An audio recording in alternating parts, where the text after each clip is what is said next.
mais uma maneira de a gente pensar algumas dessas questões, né, sob esse título, Psicolinguística, Metacognição e Educação. Eu vou começar minha palestra tentando mais ou menos caracterizar essas três áreas, a psicolinguística, a metacognição e a educação. Basicamente, eu queria começar a exemplo da Olimpíada, né, que é baseada em problemas. Queria começar com um dado que a gente coletou com rastreamento ocular, que é uma técnica que a gente é pioneiro no Brasil, na verdade, é o UFRJ, né? Eu aprendi essa técnica em 2003, 2004, lá em Nova York, e, na verdade, nós, na UFRJ, iniciamos o estudo de rastreamento ocular nas universidades, porque na área de publicidade, marketing, né, já havia. Até quando eu comprei o primeiro eye tracking, a firma lá em Boston me disse: professor, já vendi para o Brasil. Eu falei: nossa, então me diz, para a gente trocar lá e tal, né? Mas não é para a universidade, não, é para uma agência de publicidade em São Paulo. Eu vou falar um pouco nessa palestra sobre essa técnica, que nós somos pioneiros, né? Mas ela é muito intuitiva, muito fácil. Então você vai ver, por exemplo, uma frase como essa. Você leu, mas você não necessariamente você tem consciência de como você leu esse período composto por duas orações, né? Como é que uma pessoa, em média, então eu vou mostrar exemplos de leitura dessa frase. Olha, isso aqui é muito fácil, isso se chama heat map, é um mapa de calor. Então, obviamente que você já sabe, não precisa, eu vou repetir aqui, mas você já sabe que provavelmente onde é que foi mais olhada essa frase. Quem quiser me responder, pode responder. Onde é que foi mais olhada? Quem usava? Hã? A palavra usava? Isso, no verbo, quem é? A Cecília, né? Sim, Cecília. Fica muito claro, o mapa Isso. de calor, onde está mais vermelhinho, onde houve maior intensidade de fixações. Naquela região ali, só usava, que é o verbo, né? E é o verbo de que oração? Se você olhar aí esse período, eu podia parar aqui, olha. Embora o aluno tivesse todos os livros, ponto final. Seria de professor se usava o computador. Essa é a oração dita principal, né? Eu poderia até dizer assim: puxa, o professor só usava o computador, ponto. Ela tem mais autonomia, ela aguenta mais sozinha do que se eu dissesse, embora o aluno tivesse todos os livros, ponto. O professor está doido, porque isso é subordinada, né? Subordinada quer dizer isso, ela depende da principal. Então é um achado muito interessante que, de fato, a oração principal ela seja mais olhada, né? Bom, então a gente fez um teste, depois eu vou até dar a referência desse artigo, isso tudo foi publicado. É, então, a gente comparou, por exemplo, essa frase com essa aqui. Ó. O que tem aí de interessante nessa frase? É quase tudo igual. Vocês na Olimpíada de Linguística praticam observar, né? Analisar dados. Eu acho que é o caminho mesmo do ensino, é problem solving. É o que eu vi na Nova Zelândia no semestre que eu passei lá. Não tem assim muita. É olhar dados, a pessoa ter educação pela inteligência, raciocinar, raciocínio analítico, né? O que tem de diferente dessa frase? Cecília, vou pegar um pouco no pé da Cecília, que ela é falante. Então, Eu acho que todos os livros têm o S. isso. Então, o que será que aconteceu? Qual é a hipótese que você poderia fazer esses são leitores do ensino superior, né? A gente tem, às vezes, comparado a leitura. A leitura é um dos nossos interesses de pesquisa, né? A leitura, comparando o ensino superior com o ensino fundamental, por exemplo. Né? Então, isso é um aluno do ensino superior. Olha lá. Faz sentido para você, Cecília? Faz, acho que é como se por ser do ensino superior, as pessoas elas entendem que ele vai fazer a regência correta, né? E aí ele, as pessoas colocam mais atenção no momento que ele erra, o plural, no caso. Que Ele ali chamou a atenção à concordância, né? Ali É tem importante. isso, não tem que a concordância é uma espécie de harmonia, né? Todas as línguas têm algum tipo de concordância. A língua indígena Tapirapé, que a minha ex-orientadora, a professora Ione Leite, estudou a vida inteira, tem uma concordância no demonstrativo. Por exemplo, se for uma flecha, esta flecha, a flecha é um objeto alongado, então concorda. O demonstrativo tem uma flexão de concordância com a forma. Se for um fruto que é mais arredondado, ele concorda com a forma. Nesse caso, é o caso de uma concordância de número, né? O artigo definido está no plural, o codificador todos no plural. Você esperaria que livros estivesse no plural, por uma questão da concordância.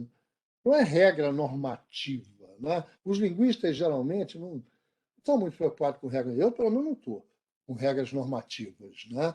É mais um fenômeno de computação da estrutura. Né? Pode ter acontecido essa frase por só um typo, que chama em inglês, ou seja, a pessoa não vai digitar, pulou o S. Né? De qualquer maneira, olha como o olho foi lá.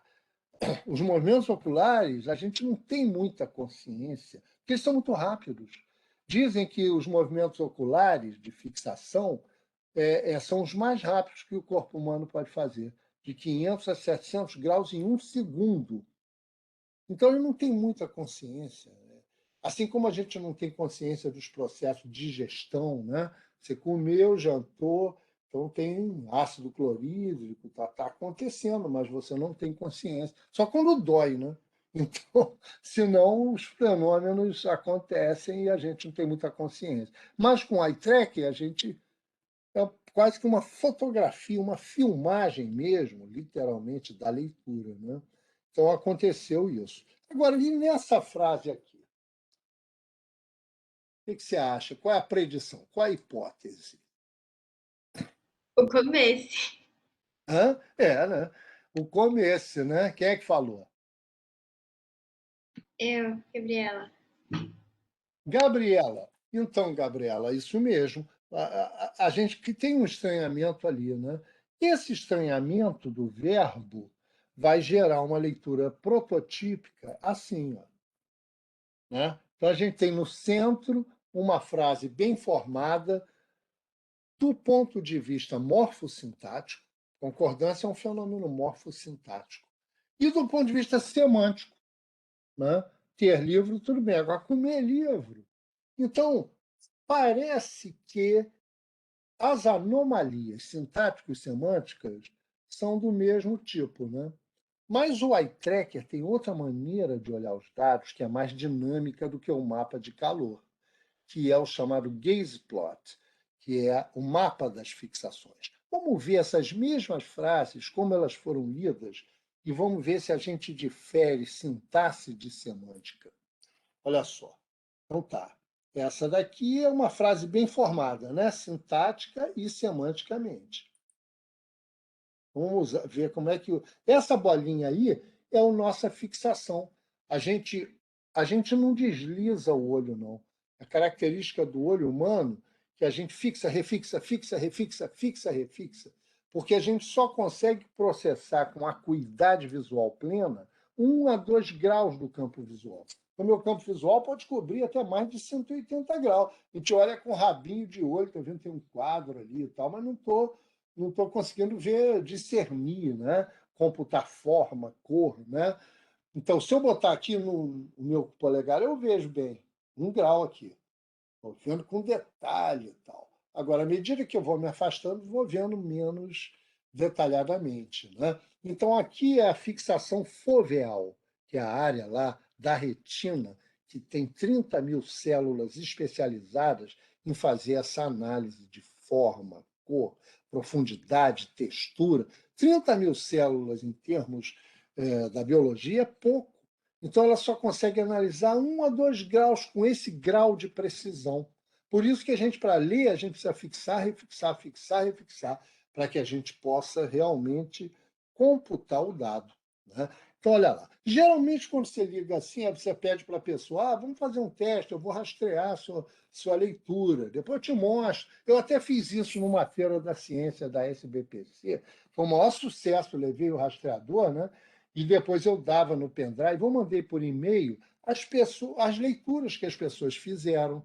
Uma leitura como essa, por exemplo, todo mundo adorou, porque é uma técnica já antiga, mas pouco conhecida ainda, né?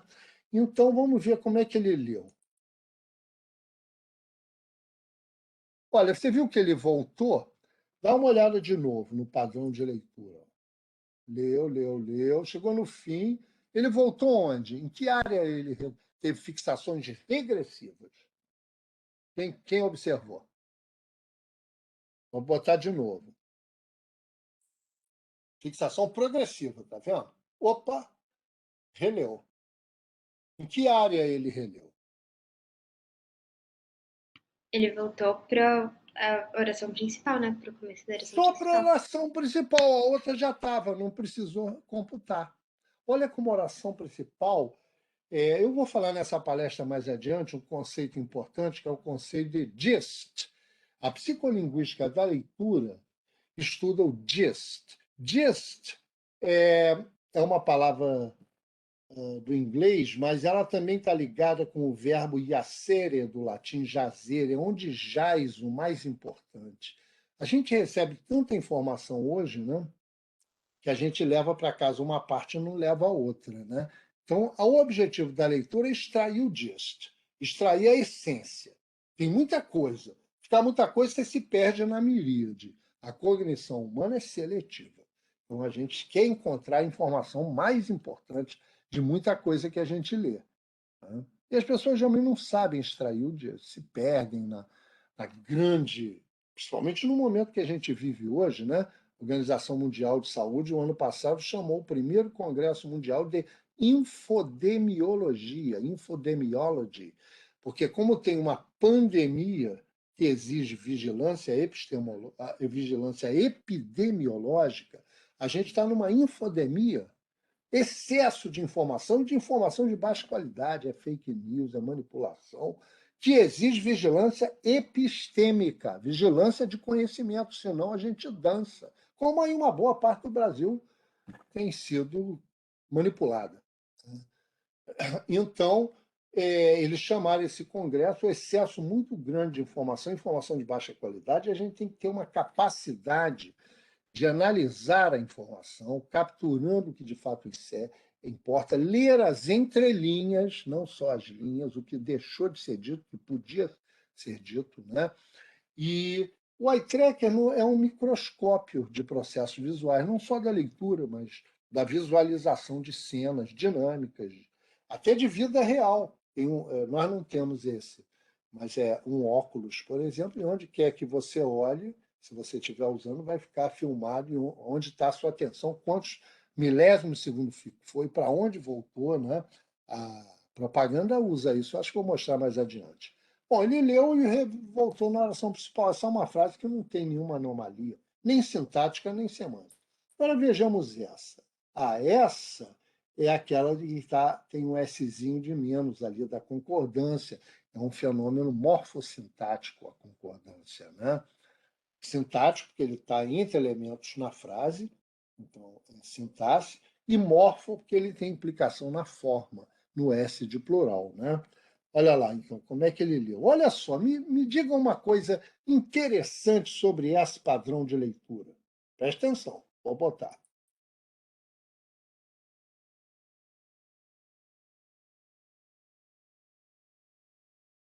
Vou colocar mais uma vez, presta atenção e depois me diz.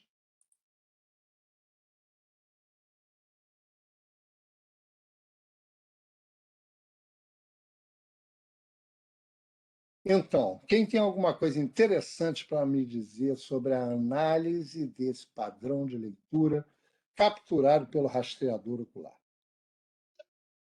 Parece que ele leu uma vez todos os livros e ele não acreditou no que ele tinha lido. Aí ele voltou para confirmar e ele voltou duas vezes. Aí, essa foi realmente isso. Aí ele foi de novo. Ele voltou no meio da leitura. Ele chegou a terminar a frase? Não, acho que ele Não. chegou ali, aí ele. Peraí, eu lembrei que isso aqui não tá Que é isso? não tá Aí concordando. depois Aí ele voltou. Isso se chama regressão de primeira passagem do olhar.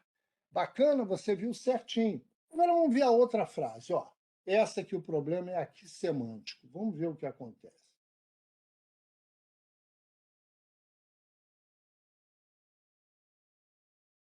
Teve uma regressão também, não teve? Mas qual a diferença entre essa regressão e a regressão da frase com problema morfossintático?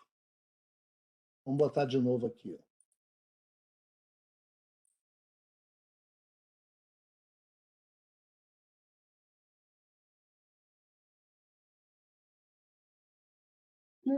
Eu não sei, talvez ele tenha visto o professor só usava, e aí ele. Ah, eu vi alguma coisa que era o contrário de só, e aí ele queria confirmar. Colocou o professor só usava o computador, mas antes tinha todos. Aí ele voltou para ver se tinha essa. Não sei se faz sentido.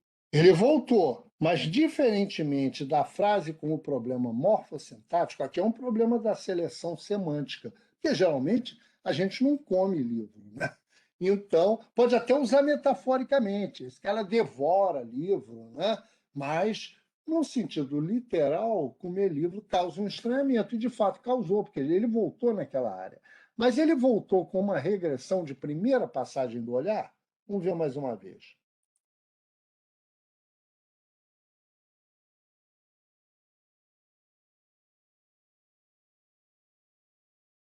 O que vocês acharam?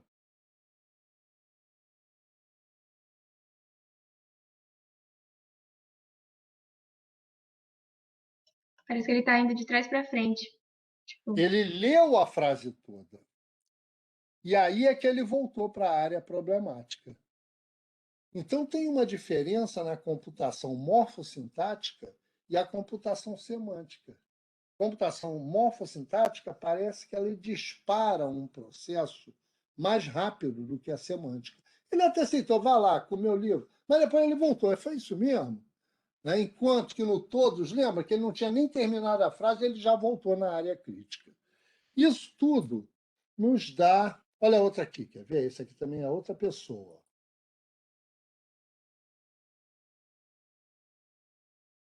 Olha como ele se preocupou com aquela área.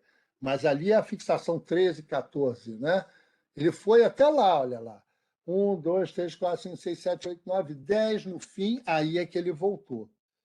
A semântica, portanto, é pós-sintática. É isso que eu quero dizer em termos da arquitetura. Quem quiser, tiver interessado, esse artigo a gente escreveu com um aluno de IC, o Guilherme Nascimento. A gente fez essa pesquisa comparando diferentes tipos de anomalias, de forma, de conteúdo, né? Usando rastreamento ocular. Foi publicada numa ótima revista essa aí. Então, mas o que eu quero tirar como lição é que esse tipo de pesquisa nos dá evidências para a gente pensar a arquitetura da linguagem humana. E a arquitetura da linguagem humana, na proposta do linguista Noam Chomsky, a estrutura, a sintaxe ocupa o coração. Está vendo sintaxe aí? Então, você tem um léxico, um dicionário mental, você escolhe palavras do léxico e depois você faz sintaxe. Você estrutura essas palavras. Aí, depois de estruturar, você manda pronunciar esse sistema sensório-motor, articulatório, né? E, do outro lado, aquilo gera conceitos e intenções de significação, né? Que é a forma fonética e aqui é a forma lógica. Né? A sintaxe é o coração. Por isso, a sintaxe é antes da semântica. Então, essa é a proposta de arquitetura na linguística gerativa. Né?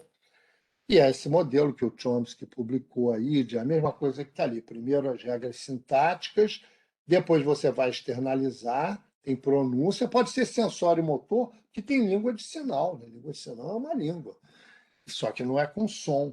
Né? E também isso tudo vai ter significados. Aqui entra a semântica. A semântica é interpretativa, a sintaxe é gerativa. Isso é o campo da psicolinguística. Então, em vez de eu ficar dando a história de psicolinguística, tentei ir mais ou menos naquilo que eu também acredito e que a Olimpíada de Linguística faz, que é database, baseado nos dados. problem solving, né? E aí a gente pode teorizar agora sobre essas questões. E a psicolinguística faz isso, utilizando um método experimental, utilizando técnicas diversas.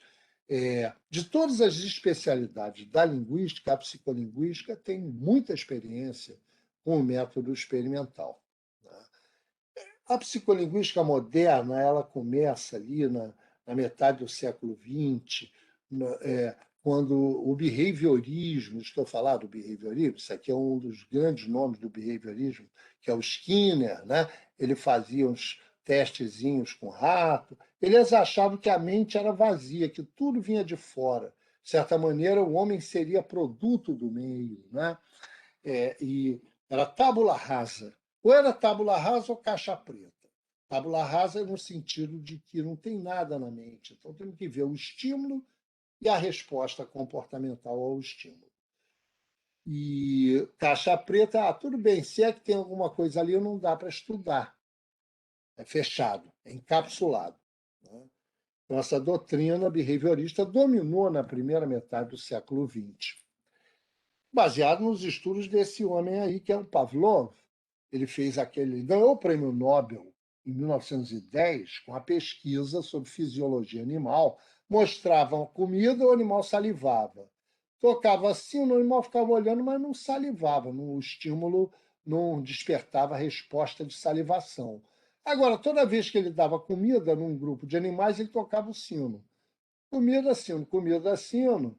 O animal salivava pela comida, mas depois ele condicionava. Ele passava a salivar só com o sino. Isso é a teoria dos reflexos condicionados, que valeu ao Skinner o prêmio Nobel e influenciou a primeira metade do século XX na doutrina que ficou conhecida como behaviorismo, o comportamentalismo, cujo principal nome é o Skinner. O Skinner escreveu um livro chamado O Comportamento Verbal, e o jovem linguista, então, o Chomsky, né? Hoje está velho, com 92 anos, parece, mas naquela época era um rapaz, isso estamos falando na metade do século XX, os anos 50. Né? E ele questionou as ideias do Skinner, que o homem é mais do que isso. Nós não somos iguais aos animais, nós temos. Então, aí o Chomsky diz: olha, tem dois problemas importantes a pensar aí. Um é o problema de Platão. Como podemos saber tanto se temos tão poucas evidências? Ele está lembrando das crianças, os bebês que aprendem, adquirem a língua, né, tão rapidamente. E o que ele ouve é meio fragmentado. Você presta atenção no que a gente está falando. O bebê tem que estar imerso ali, mas ele dá sentido àquela confusão. Né? Os estímulos são pobres, o que vem de fora é pobre para explicar a capacidade simbólica que ele desenvolve tão rapidamente, capaz de formar frases que nunca ouviu antes. Né? Então, esse é o problema de Platão. O Chomsky resolve o problema de Platão dizendo que a mente não é vazia, a mente é rica em estrutura. Né? E o problema de Orwell, aquele escritor inglês que escreveu A Revolução dos Bichos, 1984, se preocupava com o controle, com o Big Brother, que é. Né? Hoje estamos vivendo esse mundo aí, né? Podem ver tudo que a gente está fazendo aí. Até por satélite com raio-x, se localiza alguém dentro da sua casa. Né? E o problema do Orwell, segundo o Chomsky, ele faz um jogo de palavras bonitinho. Né? Como podemos saber tão pouco se temos tantas evidências? Temos tanta informação. Temos livros, temos filmes, temos internet, temos tanta coisa ao alcance dos dedos. E, no entanto, somos manipulados. Essa é a questão. E a obra desse grande filósofo, linguista e ativista pela vida, Noam Chomsky, a obra dele se divide nessas duas questões. Então, ele também denuncia a manipulação. Tá? Que ele diz: o behaviorismo não é, o behaviorismo é errado. E nós somos criaturas criativas. Ele escreveu esse livro, What Kind of Creatures Are We? E nós somos criaturas capazes de gerar criativamente frases que nós nunca ouvimos antes. Então, o behaviorismo, dizer que tudo vem de fora, isso é um erro. Mas cuidado, porque isso pode dar certo. As pessoas podem ser, sim, controladas. E aí ele se opõe ao livro do Skinner dizendo que nós temos inovação, nós somos criativos, nós não somos determinados pelo estímulo externo, mas podemos ser, porque também existe a robotização em curso. Então, ele faz essa denúncia lá na metade do século XX, e a obra dele toda, ora ele escreve um livro de linguística, ora ele escreve um livro de análise da robotização, o que o Tio Sam realmente quer, as ilusões necessárias. Who rules the world? Quem manda no mundo, quem controla o mundo, são títulos de livros políticos do Chomsky, né? Então, além de um lado, ele estudou a gramática universal, que é por isso que as crianças sabem tanto, embora tenha tão poucas evidências, que nascem com princípios da sua dotação biológica da gramática universal, mas, por outro lado, ele estuda a manipulação, aquilo que o behaviorismo fazia de controle do comportamento. Um livro interessante que virou um filme, vocês podem ver, tem no YouTube, Manufacturing Consent, a manufatura do consentimento, né? E ele disse na palestra que ele fez na Abralim em 2019, ele fez uma palestra por videoconferência no Congresso da Associação Brasileira de Linguística, Congresso Internacional, que aconteceu em Maceió em 2019. Então, colocaram um telão e ele falou e disse, uma das coisas que ele disse, estamos sendo atacados por ações sistemáticas de controle do pensamento e das emoções. Muito sutilmente, às vezes nem tão sutilmente. Né? E ele diz, a população geral nem sabe o que está acontecendo e nem mesmo sabe que não sabe. Ele diz que uma maneira que os controles fazem é de colocar o espectro limitado. Você escolhe entre isso e aquilo, e aí é o efeito diversionário, aí lança-se alguma ideia completamente maluca, idiota, propositalmente, para atrair a atenção daquilo, enquanto uma pauta de interesse de grupos vai sendo passada. Né? Tudo isso ele denunciou. Isso vem desde o momento em que o behaviorismo caiu, com as ciências cognitivas, né? Em que as várias ciências precisaram ter alta interação, interdisciplinaridade. É aí que surge, de fato, do diálogo entre psicólogos e linguistas, surge a psicolinguística. Da linguística com a neurociência, surge a neurociência da linguagem. Da linguística com a educação, surge a linguística educacional e, principalmente, surgiu a linguística computacional, que é do diálogo entre o pessoal da informática e os linguistas. Mas também tem a antropolinguística e tal. Né? Então, as novas ciências. Um aspecto muito importante se destacar quando se fala de problemas de processamento da informação é essa hipótese de 3 níveis desse verdadeiro gênio das ciências cognitivas, já faleceu muito jovem, era um inglês, mas foi trabalhar lá nos Estados Unidos, né? O David Marr. Ele diz assim, deve-se entender o sistema de processamento de informação em 3 níveis distintos e complementares. Tem um nível computacional, tem um nível algorítmico e tem um nível da implementação. Por exemplo, você tem uma teoria dos números, teoria geral da matemática. Aí você pode ter um algoritmo para fazer uma divisão. Esse algoritmo pode ser, lembra disso? Vai quociente, divisor, isso é um algoritmo. É uma maneira de criar uma série de steps para processar a teoria geral dos números. Agora, como implementar isso? Antigamente, podia até os chineses implementaram com isso aí. É um ábaco, um antigo instrumento chinês de fazer conta. Podia implementar numa máquina registradora, não sei se já viram. Eu via lá, quando era criança, tinha um armazém lá do seu Joaquim que tinha uma máquina dessas. Era uma espécie de um computadorzinho, uma máquina de calcular mecânica, revolução industrial. Depois meu pai teve um desses. Hoje a gente faz conta aqui, eletrônico, no celular. Né? Mas isso é o nível da implementação, aqui no meio o nível do algoritmo e aqui a teoria. Do ponto de vista da linguagem, que é o que nos interessa aqui, estão os 3 níveis aí. Você tem a teoria gramatical na sua cabeça, você tem esse nível do algoritmo psicolinguístico, você escuta, você analisa, parceia, e aí manda para o significado. Ou se você está falando na produção, você parte dos significados, você gera uma estrutura frasal e manda pronunciar na articulação. Isso aqui é a psicolinguística. Dialoga com a teoria da gramática, mas não é a mesma coisa. Está vendo essa setinha de volta? Muita gente faz o que se chama de eliminacionismo ou reducionismo, dizer que é tudo a mesma coisa. Não é. Tem um nível da representação gramatical e tem um nível do processamento psicolinguístico e tem um outro nível, que é o nível neurológico, o que está acontecendo nos sistemas neuronais no cérebro. São interrelacionados, mas não são isomórficos.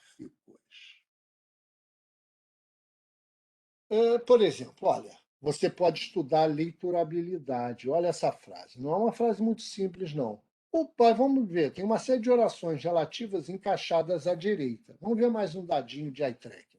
O produtor contratou um novo diretor, que demitiu a atriz, que processou a emissora. Como é que ela foi lida?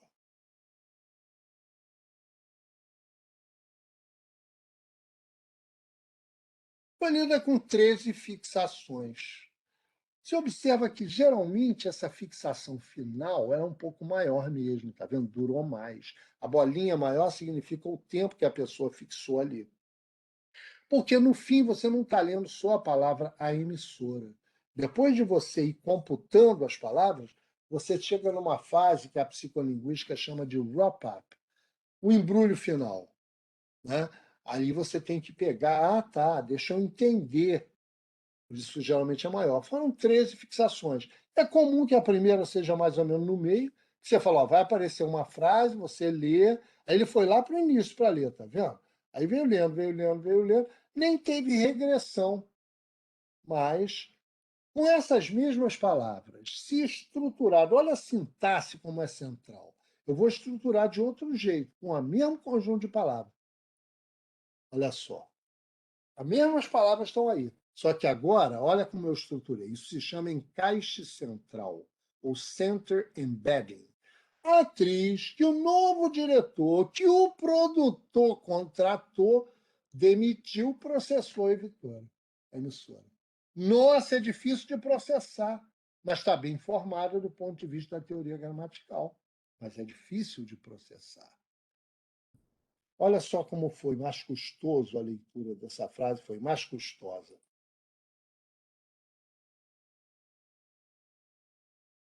Voltou ali, foi, leu de novo, voltou lá na frente. Olha, se aquela foi lida com 13 fixações, o mesmo conjunto de palavras, essa foi lida, sei lá, com 29 fixações, talvez. É. Então, é muito mais custoso, com mais do dobro do custo de processamento. Porque tá, a estrutura, isso é a sintaxe. A gente não lê palavras soltas, a gente lê palavras estruturadas. Né? Então, novamente, a tese da syntax first. Aí está comparando as duas leituras, está vendo? Colocamos isso nesse livro que a gente lançou agora em dezembro, com o professor Tom Roper e a professora Heloísa Pilati, na linha do que das ideias da Olimpíadas, experimentando linguística na escola, se chama, tá vendo? No sentido de que o Tom Roper é genial, ele diz assim, a gente deu um curso com ele nessa Abralim em 2019, e depois fizemos esse livro e lançamos agora em dezembro. Basicamente é aquele curso no qual o Tom Roper mostrou que qualquer estrutura que os linguistas trabalham na escola, na universidade, na pós-graduação, pode ser trazida para a escola para os alunos pensarem. Olha que maravilha. E mesmo ele chega a dizer uma coisa que alguns linguistas não concordam, assim, e não precisa estar resolvida pelos linguistas todas as análises, não, porque tem estruturas complexas, difíceis, tem várias teorias para tentar explicar, porque deixa os alunos olharem, pensarem, de repente a resposta vai vir deles, com novos insights. E com isso, pensando linguisticamente, as pessoas vão desenvolvendo a sua capacidade de análise, a sua capacidade de raciocínio. Isso é educação pela inteligência. Nesse livro, a gente está fazendo um exercício desse tipo de análise, de prática na escola. Né? E é isso, é o método experimental que a psicolinguística traz para a linguística, né? Você definir hipóteses, você definir as variáveis, as condições do experimento, as tarefas, né? E, obviamente, muitas técnicas, leitura automonitorada, decisão lexical priming, tudo são técnicas. Eye tracking, que eu já mostrei para você, né? Que é o rastreamento da leitura, a identificação de cores, produção eliciada, produção oral, sentence picture matching, detecção de incongruentes, várias técnicas de psicolinguística. Essas de azul mais claro, lá no nosso laboratório, eu ainda não usei, mas foram inventadas como uma maneira de estudar como as pessoas computam a linguagem em tempo real, online. Mas as outras mais escurinhas a gente já tem feito no laboratório, seja eu próprio, sejam alunos de mestrado, doutorado, pós-doc. Isso é a psicolinguística, portanto. Agora, outra parte da palavra, que o título da palestra, que é Psicolinguística, Metacognição e Educação. Metacognição. Quem sabe o que é metacognição?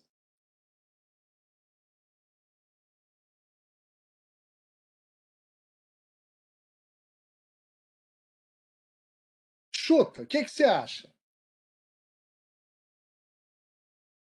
Pensar sobre o pensar, o Eric escreveu ali. Muito bem, é exatamente isso, é só isso que é mesmo. Metacognição é um sistema de representação secundário, porque a gente pode estar só fazendo aqui a nossa vida, né, reagindo no ambiente, observando e tal, mas a gente pode não estar pensando sobre o pensar. E a metacognição, eu entrei nessa viagem, eu procurei ler, eu tenho estudado muito sobre metacognição. Esse livro, por exemplo, aqui, ó, é fabuloso, né? Das fundações da metacognição. Inclusive, os animais têm alguma, mas não como o homem. Mas tem. Pensar sobre o próprio, o que ele está fazendo. Né? A metacognição é isso.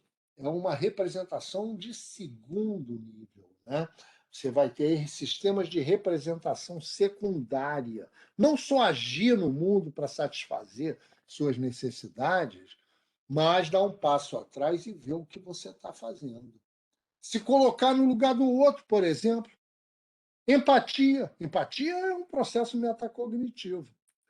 E isso, inclusive, eu depois comprei esse livro também, A Evolução e a Língua Humana, Modularidade, Linguagem e Metacognição. Esse livro é fabuloso.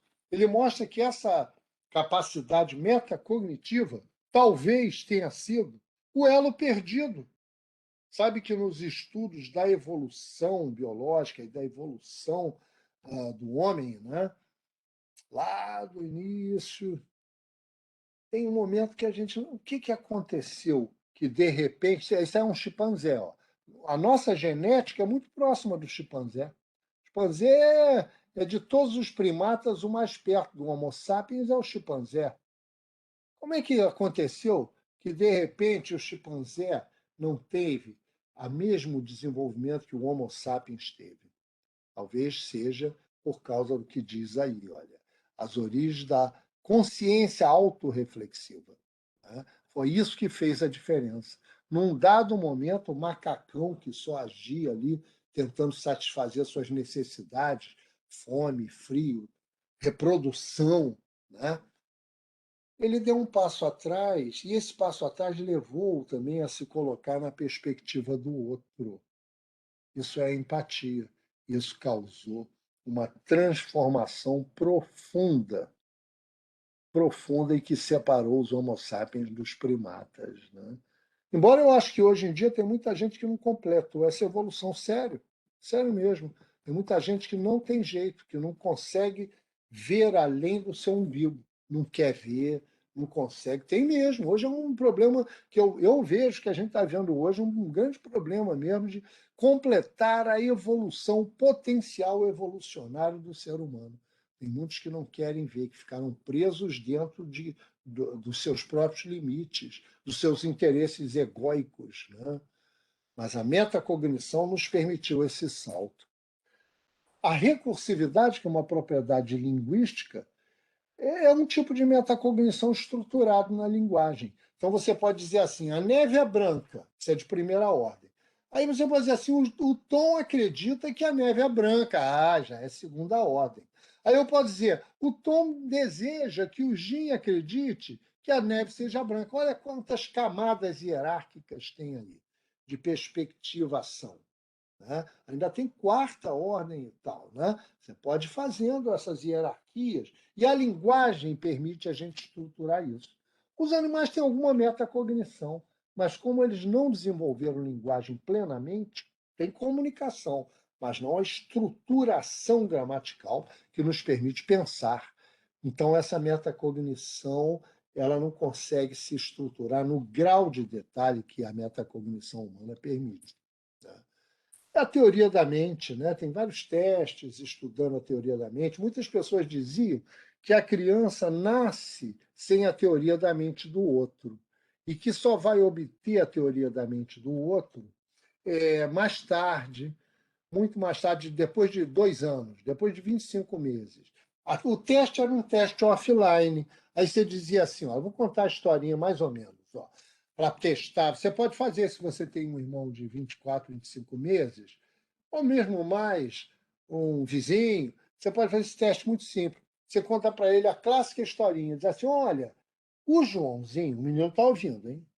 O Joãozinho queria uma sobremesa. Aí a mãe do Joãozinho fez um bolo. Aí tirou o bolo do forno e o Joãozinho queria comer o bolo.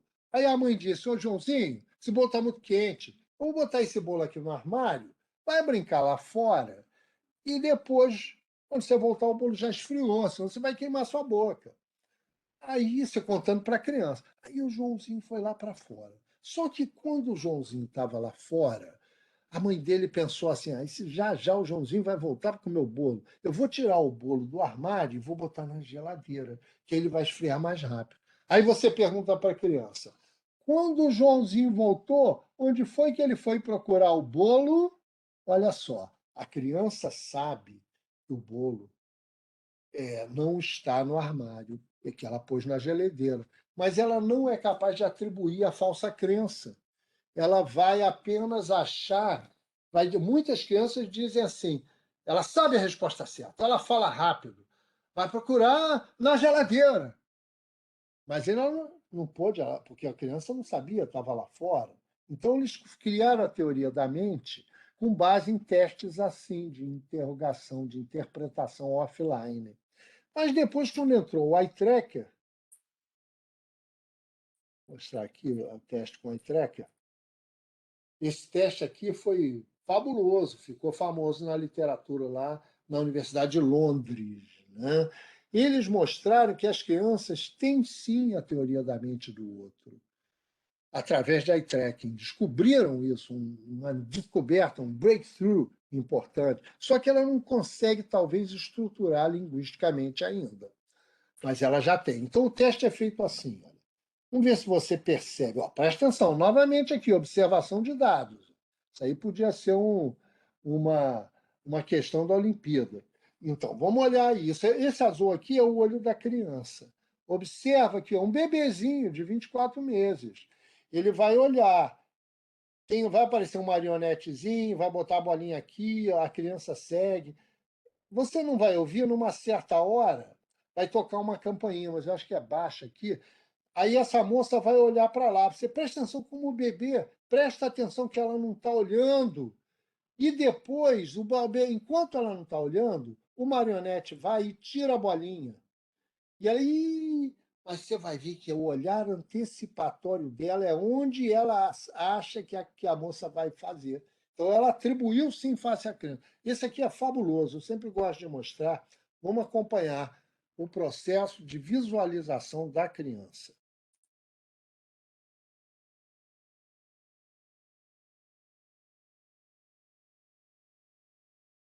Ela está vendo que a moça está olhando. Ela vai acompanhando com atenção. Botou a bolinha ali, olha, ela está lá, a olhar. Olhou que a moça está vendo, o bichinho vai. Aí, olha, vendo onde que a moça vai abrir. Viu ali, que sabe que a bola está ali, e ela sabe que a moça sabe que a bola está ali.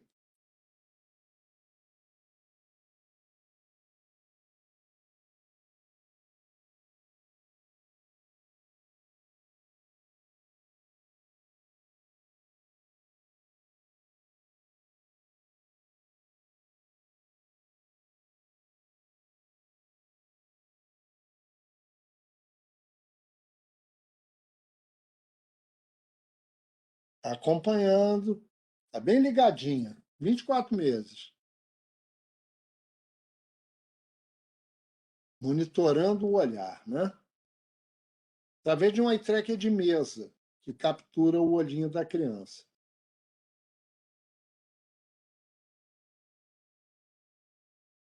Agora é que vai rolar, olha. A moça vai olhar para lá, que toca uma campainha e ela olha. Então, ele bota ali a bola naquela caixa. Olha como ele está vendo que a moça está observando tudo. Está observando que a moça olhou.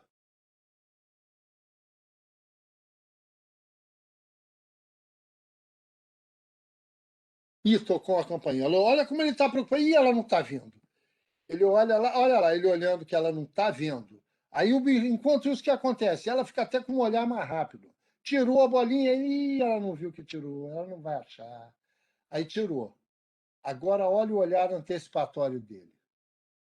Ó, ele sabe que não está ali, mas ele sabe que ela não sabe.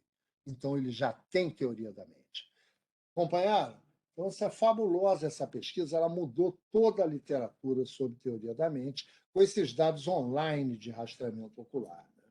Bom, isso então é a consciência, a metacognição, né? E a gente faltou agora falar da educação. Psicolinguística, você já viu o que é, em grandes linhas. Metacognição também, né? E agora, a escola.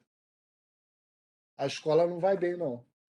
Isso aqui é o último teste de PISA. Vocês devem conhecer o que é o teste de PISA, né? O teste de PISA é um teste aplicado regularmente, comparando áreas de leitura, de conhecimento matemático, de raciocínio lógico.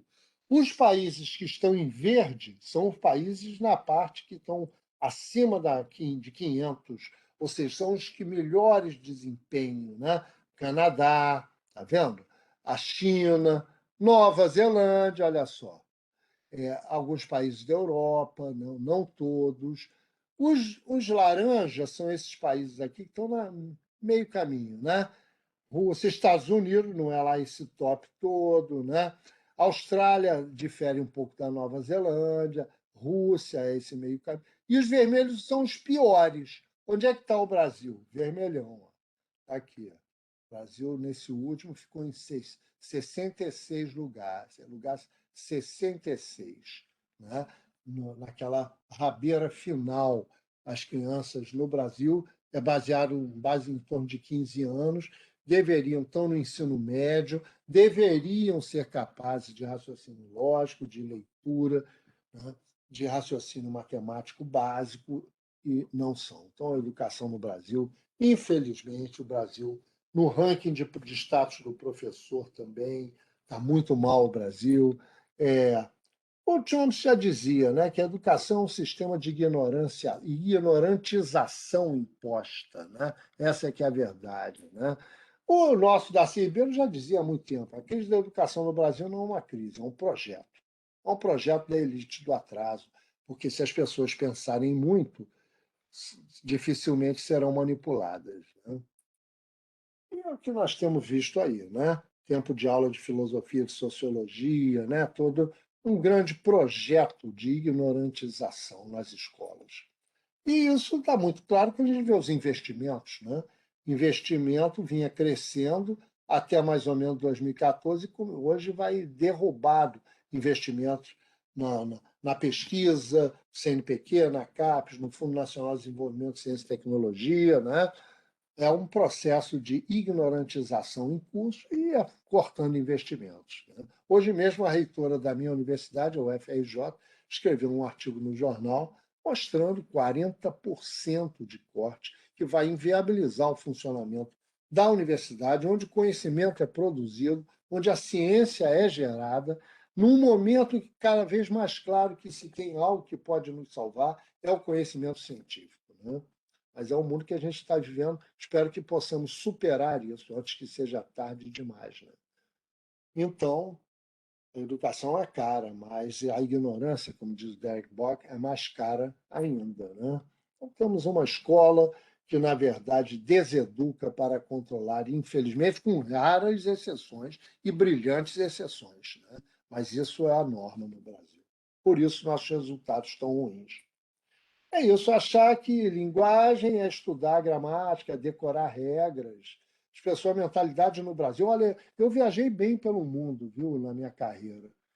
Muito. Fui até antes da pandemia, tive num evento lá que o José Moraes me convidou, lá na Índia, e na Nova Zelândia, na Austrália, na Rússia já fui, e sempre observando, procurando aprender, né? Nos Estados Unidos, no Canadá, maior parte dos países da América do Sul. Eu não vi uma educação tão normativa quanto é no Brasil. As pessoas têm essa ideia de certo e errado, né? Você vai, mesmo quando a gente fez um trabalho na escola, eu vi que as crianças na escola querem a resposta certa, não querem pensar os problemas. E isso é uma grande questão na educação, né? Então, isso aqui tem o professor Eurico Bach, que é um linguista lá do Paraná, ele conta essa história de que aconteceu de verdade, que uma professora estava ensinando o pretérito perfeito. Ora, a criança, como é o verbo viver? Viver, viveu. Beber, bebeu. Comer, comeu. E caber? Obviamente que é cabeu. Aí a criança disse: ó, você vai no quadro e vai escrever 100 vezes. Não é cabelo e sim coube, não é cabelo e sim coube, não é cabelo e sim coube, não é cabelo e sim coube. Método da educação bancária, né? Aí no final dizia: e aí? A pessoa escreve só 99, porque em 100 não cabeu no quadro. Quer dizer, ainda por cima é ineficiente esse tipo de educação que é presente. É presente. Então, é esse tipo de educação que a gente tem que superar, que a gente tem que transformar, porque senão o Banco Mundial diz que para a gente chegar nos níveis de raciocínio lógico, de leitura dos países europeus, vão precisar de 260 anos no ritmo da evolução do PISA, dos testes, dos resultados do PISA. Eu acho que talvez se a gente tiver as políticas públicas adequadas, se a ciência tiver mais vez na, nos programas educacionais, a gente talvez não precise tanto tempo, porque hoje a tecnologia permite que a gente avance mais rápido, né? No Brasil ainda estamos nessa, né? E tem muitos fatores, não é simples, não. Tem injustiça social, tem fatores socioeconômicos, tem professores que ganham mal, tem distúrbios disléxicos, TDAH, né? O vocabulário que a criança traz de casa é quase que outra língua em relação ao que ela encontra quando chega na escola, né? Os neurônios de uma criança desnutrida não estabelecem as conexões necessárias, tem muita coisa, mas sem dúvida a ciência pode ajudar, ou seja, observação, raciocínio e experimentação. É isso que é necessário fazer. Não é tirar da cartola uma solução mágica e achar que aquilo vai funcionar. Tem que ser baseado em evidências, né? O pensamento indutivo e o raciocínio dedutivo se complementando, né? Esse é um método científico. Fazer observações, pensar em questões, formular hipóteses, desenvolver predições testáveis, coletar dados, desenvolver teorias gerais e volta para as observações, refina, expande, rejeita a hipótese. Todos nós fazemos isso. Agora, o Aristóteles errou, né? É o famoso erro do Aristóteles, porque ele achava que bastava pensar, observar e pensar, mas não, tem que experimentar. É o que a psicolinguística faz, experimenta. Então, ele foi um dos primeiros a estudar a lei da atração da gravidade, né? E ele pensou, isso aí se a massa pegar duas bolas e a maior vai cair mais rápido, né? Porque ela tem mais massa, e isso se provou errado, mas ele achou que era isso. Foi o famoso erro de Aristóteles. Porque depois o Alhazen mostrou que não era um filósofo árabe. Mas quem ficou mais com a fama de ter corrigido o erro do Aristóteles foi o Galileu. O Galileu fez o seguinte: ele pegou uma bola de canhão, uma bala de canhão, uma bala de chumbo, de bacamarte, e jogou da Torre de Pisa. Fez esse experimento. E as duas caíram juntas. Então, ele corrigiu Aristóteles, porque não basta observar e raciocinar, tem que testar, tem que experimentar. A experimentação hoje é parte integrante do método científico, né? Obviamente que o behaviorismo continua no marketing político, no marketing religioso, no marketing comercial. Mas na academia, a gente hoje precisa buscar uma descolonização dos currículos, não tem jeito. A gente precisa de uma escola de mundos plurais que possa inovar, que seja educação pela inteligência, né? Assim como as metodologias ativas, a cabeça é plena de estrutura. E a gente pode apostar que o aluno, a criança, é um cientista. Muitos professores no mundo têm desenvolvido um pensamento da linguística educacional, pensar linguisticamente, que é o que vocês fazem na Olimpíada de Linguística, né? Como, por exemplo, esse livro fabuloso da professora Rhonda Maia e seu marido Wayne O'Neill, né? Que a linguagem é uma ferramenta que vai promover o raciocínio, né? E aí, hoje em dia, nós temos as metodologias ativas, como eu procurei fazer um pouco no início dessa palestra, né? Você participar, olhar o dado, observar, não apenas ficar escutando e anotando teorias, né? Você tem a professora Heloísa Pilate, fabulosa, com a gramaticoteca, com objetos palpáveis, linguística, gramática e aprendizagem ativa, centrada no aluno, né? Você tem toda uma metodologia que pode ser testada nas escolas, que precisa ser desenvolvida, né? Que a criança segue o método científico. Eu gosto desses slides, sempre mostro, meus alunos conhecem. O bebezinho faz uma observação, formula uma hipótese, acha uma porcaria no chão e, será que dá para comer? Bota na boca, é um experimento que ele fez. Nham, nham, nham, analisa os dados, reporta as descobertas, às vezes é ardido, né? E ainda convida outros para reproduzir os resultados. É isso que o cientista faz, né? É isso que a gente faz. E a criança faz isso naturalmente. É uma pena que a escola naturalize o conhecimento científico, desnaturalize o conhecimento científico natural, e aí estamos nessa situação por uma escola errada. Então, é preciso mudar a educação no Brasil, conforme dizem o José Moraes e a Regina Kolinsky, né? E foi basicamente isso que a gente experimentou fazer no âmbito da Rede Nacional de Ciência para a Educação, que foi formada em torno do professor Roberto Lente. Eu quero terminar essa palestra falando um pouquinho da Rede Nacional de Ciência para a Educação, tem esse livro, e nesse livro ele diz: foi criada a Rede Nacional de Ciência para a Educação, cujo propósito é obter resposta às indagações. De que modo pode-se empregar as diferentes técnicas usadas na pesquisa científica para ajudar o processo de aprendizagem? Qual é o caminho para integrar o método científico ao ensino, né? Um dos caminhos na nossa área é a metacognição da leitura, como já mostrei a vocês, né? Eu quero terminar com esse artigo do professor Roberto Lente, que lembra do professor Paulo Freire. Paulo Freire, como diz o Roberto, que é o coordenador da Rede Nacional de Ciência para a Educação, ele era genial, ele anteviu a necessidade de uma educação dialógica, ativa, né? E hoje, o professor Roberto Lente, que é um neurocientista, ele reporta um estudo fabuloso, né, que mostra como a educação ativa, de fato, é muito mais efetiva.